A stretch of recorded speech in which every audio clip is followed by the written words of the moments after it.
Everyone সকলোকে স্বাগতম জনালো আমাৰ আৰু এটা নতুন ভিডিঅ'লে। আজি মই আপোনালোকৰ বাবে লৈ আহিছোঁ এডিআৰইৰ ওপৰত এটা কমপ্লিট ডিটেইলছ আৰু এই ভিডিঅ'টোত আমি এডিআৰইৰ প্ৰত্যেকটো এক্সামতে কেনেকুৱা ধৰণৰ প্ৰশ্ন আহে, কেনেকুৱা ধৰণৰ সিলেবাস হয়, এক্সেক্টলি প্ৰত্যেকটো এক্সামৰ সিলেবাস মই আপোনালোকৰ লগত ডিসকাস কৰিম। সেকেন্ড কথা কিমান স্যালাৰি পায়, কেনেকুৱা পোষ্ট হয় আৰু নেক্সট এডিআৰই এক্সাম কেতিয়া হ'ব। ভিডিওটো শেষলৈকে চাই থাকিব, গোটেইখিনি ইন ডিটেইলছ এটা ভিডিওতে কভাৰ আপ কৰিবলৈ মই চেষ্টা কৰিম। নমস্কাৰ, মোৰ নাম সুজিত কুমাৰ নাথ হয়। মই এই চেনেলটোৰ জৰিয়তে অসম চৰকাৰৰ লগতে বেংকিং, এছএছসি বিভিন্ন ধৰণৰ এক্সামৰ গাইডেন্স মই দি আহিছোঁ, কাৰণ মই নিজেও বহুতকেইটা এক্সাম ক্ৰেক কৰি থৈছিলোঁ কম বয়সতে।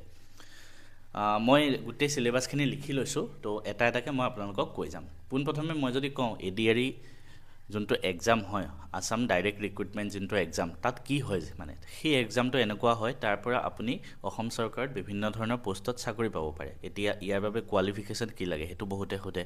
তো এডিআৰইত বেলেগ বেলেগ ধৰণৰ মানে কোৱালিফিকেশ্যন লাগে। ফাৰ্ষ্টটো হ'ল আপোনাৰ ক্লাছ 10 লেভেলৰো কোনোবা যদি মেট্ৰিক পাছ কৰা মানুহ আছে তেওঁলোকেও এডিআৰই দিব পাৰে, তেওঁলোকৰ বাবে ড্ৰাইভাৰ পোষ্ট থাকে HSLC লেভেল।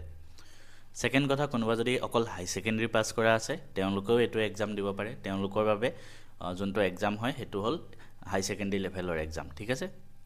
আৰু থাৰ্ড হ'ল গ্ৰেজুৱেট লেভেল, যোনটো ডিগ্ৰী পাছ কৰা সকলেও দিব পাৰে, যিকোনো ডিগ্ৰী হওক, BA, BSc, BCom যেনেকুৱা ডিগ্ৰী নহওক তেওঁলোকেও দিব পাৰে। গ্ৰেজুৱেট লেভেলত আকৌ কিছুমান কম্পিউটাৰ থাকা পোষ্ট থাকে। গ্ৰেজুৱেট লেভেল পাছ কৰাৰ পিছত আপুনি কিছুমান পোষ্ট এনেকুৱা থাকে য'ত কম্পিউটাৰ চাৰ্টিফিকেট লাগে। তো মই এইটো ৰিকমেণ্ড কৰিম আপোনালোকে মিনিমাম 6 মান্থছৰ এটা কম্পিউটাৰ চাৰ্টিফিকেট উলিয়াই থ'ব, কাৰণ তেতিয়া কম্পিউটাৰ চাৰ্টিফিকেট থকা এক্সাম কেইটাত দিব পাৰিব ইন গ্ৰেজুৱেট লেভেল। আৰু কিছুমান কম্পিউটাৰ নাথাকা এক্সামো দিব পাৰি মানে, ঠিক আছে। তো এই তিনিটা বেলেগ বেলেগ লেভেলত ইয়াৰে এক্সাম হয়। সেকেন্ড কথা, এতিয়া আমি জানিব লাগিব যে এই এক্সামবিলাক কেনেকুৱা ধৰণে হয়। চাওক, আপুনি HSLC লেভেল দিয়ক, HS লেভেল, গ্ৰেজুৱেট লেভেল, যি এক্সামে নিদিয়ে চবতে প্ৰথম এটা ৰিটেন টেষ্ট হয়, ঠিক আছে। ৰিটেন টেষ্ট হ'ব আপোনাৰ মেট্ৰিক পাছ কৰা লেভেলত 150 নম্বৰৰ, হাই ছেকেণ্ডেৰী লেভেলত 150 নম্বৰৰ, 3 ঘণ্টা সময় থাকে। আৰু গ্ৰেজুৱেট লেভেলতো 175 নম্বৰ, ইয়াত অকণমান বেছি হৈ যায়। প্ৰত্যেকটো এক্সামতে আপোনাৰ স্কিল টেষ্ট হ'ব। স্কিল টেষ্ট এনেকুৱা হ'ব, আপোনাৰ যোনটো HSLC লেভেল ড্ৰাইভাৰ, তাতে আপোনাৰ ড্ৰাইভিং টেষ্ট হ'ব, সেইটো স্কিল টেষ্ট। আৰু বাকীবিলাকত আপোনাৰ স্কিল টেষ্টটো কম্পিউটাৰ ৰিলেটেড টেষ্ট হ'ব, কম্পিউটাৰ টাইপিং বা কিবা কিবি দিব পাৰে, ঠিক আছে। চ' এইখিনি হৈ গ'ল মই আপোনালোকক কেনেকুৱা এক্সাম পেটাৰ্ণ, চিলেকশ্যন প্ৰচেছ কেনেকুৱা হৈ গ'লো। তাৰপিছত এতিয়া মই আপোনালোকক এটা এটাকৈ মানে কৈ যাম প্ৰত্যেকটোৰে চিলেবাছ কি কি হয়। মই লিখি লৈছোঁ ধুনীয়াকৈ, সেইটো কাৰণে পোনপ্ৰথমে মই যদি কওঁ মেট্ৰিক পাছ কৰা ড্ৰাইভাৰ লেভেলৰ যোনটো পোষ্ট HSLC লেভেল, তাত কি চিলেবাছ হয় মনত ৰাখিব। ছ'চিয়েল ছায়েন্সৰ পৰা 20 নম্বৰ আহে, 20টা কুৱেশ্যন। GK জেনেৰেল নলেজৰ 30টা কুৱেশ্যন, 30 নম্বৰ। ৰিজনিঙৰ 20টা কুৱেশ্যন, 20 নম্বৰ। ইংলিছৰ 30টা কুৱেশ্যন, 30 নম্বৰ। মেথছ 30, আৰু ৰোড ট্ৰেন্সপৰ্ট ৰিলেটেড বিভিন্ন ধৰণৰ মানে যিখিনি ড্ৰাইভিং লাইচেন্স টেষ্ট দিলেও কিছুমান টেষ্ট হয় ন, এইবিলাক তেনেকুৱা ধৰণৰ প্ৰশ্ন। আৰু ৰোড ট্ৰেন্সপৰ্ট 20 নম্বৰ। তো টোটেল 150টা কুৱেশ্যন, 150 নম্বৰ, 3 ঘণ্টা সময় থাকে। মই আকৌ কৈছোঁ social 20, GK 30, reasoning 20, English 30, maths 30, road transport 20। তো চবতকৈ বেছি মাৰ্কছ ক'ৰ পৰা আহিছে চাওক, ইংলিছৰ 30, মেথছ 30, GK 30। এতিয়া চাওক, ইংলিছ আৰু মেথছ ভয় কৰিলে নহ'ব, কাৰণ এডিআৰই প্ৰত্যেককেইটা এক্সামতে ইংলিছত চবতকৈ বেছি প্ৰিফাৰেঞ্চ দিছে। সেকেণ্ড হ'ল মেথছ। তো এই দুইটা আপোনালোকে ভালকৈ পঢ়িবই লাগিব, ঠিক আছে। মেথছত বহুতে টান পায় বা মেথছ এক্সাম মানে কৰিব বহুতে ভয় কৰে। তো তাৰ বাবে মই আছোঁ, মোৰ ওপৰত বিশ্বাস ৰাখিব পাৰে। আমাৰ মেথছৰ আপুনি চাওক, মেথছ এটা কৰাৰ আগতে যিয়ে পোষ্টত আপুনি এপ্লাই নকৰে, আপুনি মেথছখিনি ভালকৈ জানিব লাগিব, তাৰপিছতহে কৰিব পাৰিব। মেথছ এনেকুৱা এটা বস্তু নহয় যে আমি এখন কিতাপ কিনি ল'ম, তাৰ পৰা পঢ়ি শিকি ল'ম, একেবাৰে নোৱাৰে।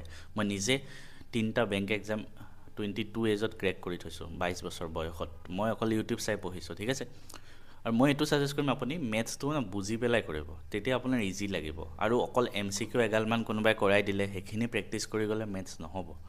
কোনোবাই বোলে অলপ আজি 25টা MCQ কৰাম, কাইলৈ 20টা কৰাম, সেনেকৈ কৰি যায় যদি তাৰ বাহিৰত যদি আহে কি কৰিব। তো গতিকে ফাৰ্ষ্ট থিয়ৰিখিনি বুজি ল'ব লাগিব। মেথছ থিয়ৰি বুজাৰ কাৰণে আপুনি যিকোনো ইউটিউব চেনেল ফ'ল' কৰিব পাৰে, বা মই যদি মোৰ কথা কওঁ, মই নিজেও কমপ্লিট ধুনীয়াকৈ এটা কোৰ্চ বনাই থৈছোঁ। অসম চৰকাৰৰ মেথছ আৰু ৰিজনিং দুইটা তাত কভাৰ আপ হৈছে। অসম চৰকাৰৰ বিভিন্ন পৰীক্ষাৰ বাবে জাষ্ট 500 ৰুপিজ হয়, 499 ৰুপিজ।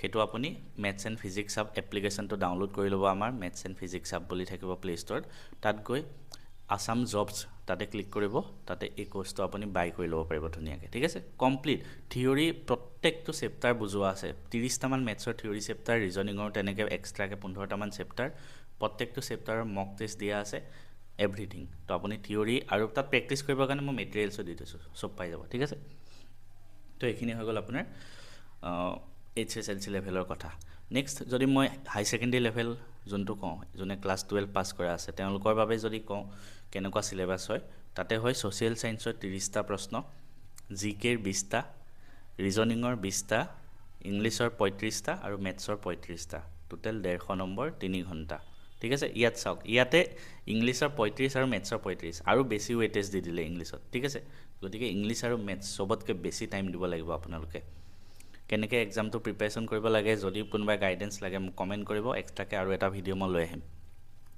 তাৰপিছত আহি গ'ল ডিগ্ৰী লেভেল ঠিক আছে তো ডিগ্ৰী লেভেল নেক্সট কওঁ ডিগ্ৰী লেভেলত নিগেটিভ মাৰ্কিং আহি যাব আৰু ডিগ্ৰী লেভেলত সোশ্যাল সায়েন্সৰ 30টা প্ৰশ্ন জিকেৰ 35টা ৰিজনিঙৰ 20টা মেথছৰ 30টা ঠিক আছে ইয়াত জিকে 35 দি দিছে মেথছৰ 30 কিন্তু জিকে 35 ইয়াৰে ইংলিছটো দুটা ভাগত ভাগ কৰিছে এটা হ'ল জেনাৰেল ইংলিছ যোনটো 10টা কোৱেশ্চন 10 নম্বৰ থাকিব আকৌ এটা এক্সট্ৰা ইংলিছ যোনটো ৰিডিং কম্প্ৰিহেনশন এণ্ড ইংলিছ লেংগুৱেজ বুলি থাকিব তাত আৰসি বা এইবিলাক বস্তু আহিব তাতে 25টা প্ৰশ্ন থাকে 2 নম্বৰকে তো 50 নম্বৰ তো সবতকৈ বেছি ইয়াতে ওয়েটেজ ইংলিছত দিছে চাওক 10 নম্বৰ এক্সট্ৰা আৰু এই ইয়াৰ পৰা 25 ইনটু দুগুণ কৰিলে 50 টোটেল 60 মাৰ্কছ ইংলিছতে আহিব ডিগ্ৰী লেভেলত গ্ৰেজুৱেট লেভেল এক্সামত ইংলিছৰ 60 নম্বৰ আহে মেথছৰ 30 ৰিজনিঙৰ 30 জিকেৰ 35 আৰু সোশ্যাল সায়েন্সৰ 30 নম্বৰ আহে গতিকে এইখিনি বস্তু আপুনি ভালকৈ পঢ়িব লাগিব আৰু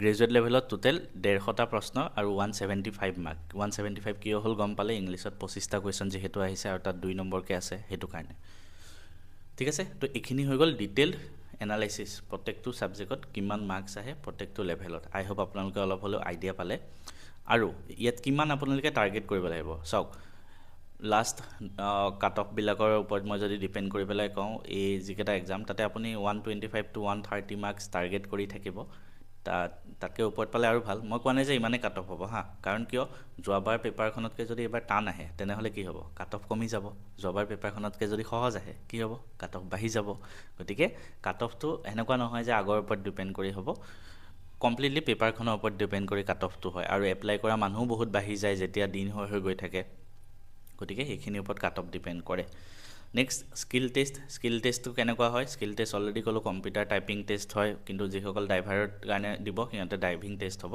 কম্পিউটাৰ টাইপিঙত আপোনাৰ MS Word MS Excel সেইবিলাক টাইপ কৰি দেখাবলগীয়া হ'ব গতিকে সেইখিনি আপুনি আগৰ পৰা শিকি থাকক তাৰপিছতে আৰু কি আছিলে স্যালাৰি ইয়েস আৰু বহুতে ভাবিব স্যালাৰি কিমান দিয়ে এডিআৰই পাস কৰিলে স্যালাৰি চাওক ইয়াত গ্ৰেজুৱেট লেভেলৰ পোষ্ট আছে আৰু ড্ৰাইভাৰ লেভেলৰ পোষ্ট আছে মই যদি মোটামুটি এটা স্যালাৰি কথা কওঁ জয়েন কৰিয়ে 25ৰ পৰা 30,000ৰ ভিতৰত আপোনাৰ স্যালাৰি হয় ঠিক আছে 25ৰ পৰা 30 বা 32 মান মেক্সিমাম আৰু হিমানে মাহত হিমান স্যালাৰি হয় আৰু নেক্সট এক্সাম কেতিয়া হ'ব বহুতে খুদে নেক্সট এক্সাম আপোনাৰ এই বছৰটো হোৱা চান্স নাই অহা বছৰ যদি এবাৰ নোটিফিকেশন ওলাই যায় নৱেম্বৰ মানত যদি কিবা এটা এনাউন্স কৰে তেনেহলে অহা বছৰ ইলেকশ্যনৰ পিছত মানে সেপ্টেম্বৰ অক্টোবৰ হেনেকুৱা টাইমত হ'ব পাৰে এক্সাম মই মানে নিজে এনালাইসিস কৰি পেলাই কৈছো আৰু মই কোৱাটো শুদ্ধ নহবও পাৰে মই খালি যিখিনি বুজিছো সেইখিনিৰ ওপৰত এই ভিডিওটো বনালো কেনেকুৱা লাগিলে কমেন্ট কৰিব কি গাইডেন্স লাগে কমেন্ট কৰিব মই আপোনালোকক সহায় কৰিবলৈ ৰেডি আছো